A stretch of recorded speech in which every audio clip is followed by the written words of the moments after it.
Now, the next concept that we are going to study is effective atomic number.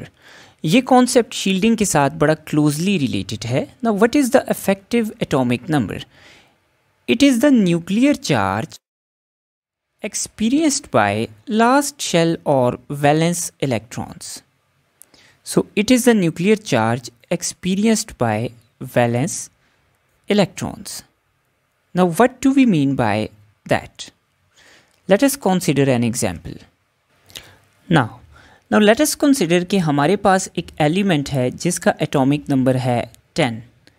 इसका मतलब है कि इस एलिमेंट के न्यूक्लियस में हमारे पास टोटल 10 प्रोटॉन्स मौजूद हैं और इसकी न्यूक्लियस का चार्ज है 10+.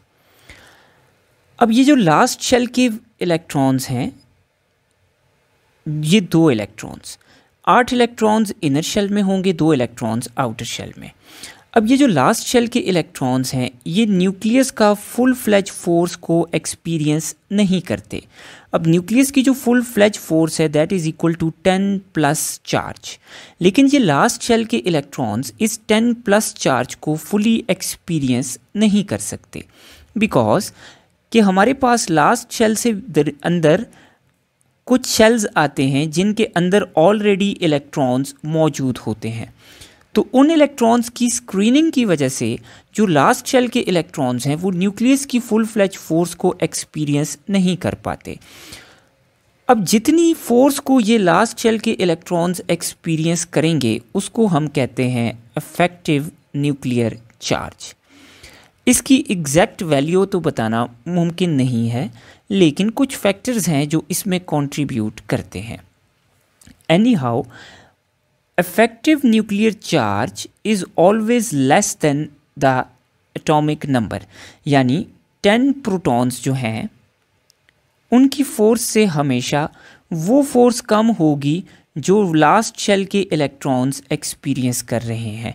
सो the effective nuclear charge is always less than the atomic number of elements, क्योंकि लास्ट शेल के इलेक्ट्रॉन्स ओरिजिनल जो एटम का एटॉमिक नंबर है उससे कम फोर्स को एक्सपीरियंस करते हैं.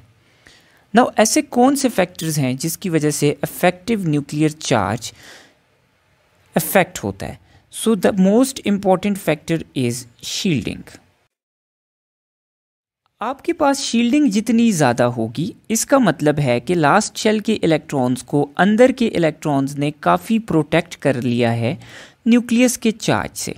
तो शील्डिंग जितनी ज़्यादा होगी उतना ही कम फोर्स एक्सपीरियंस करेंगे लास्ट शेल के इलेक्ट्रॉन्स, क्योंकि न्यूक्लियस की फोर्स वीक हो जाएगी. तो effective nuclear charge is inversely proportional to shielding. Shielding जितनी ज़्यादा होगी, लास्ट शेल के इलेक्ट्रॉन्स पे न्यूक्लियस का होल्ड उतना कम होगा और effective nuclear charge will be less.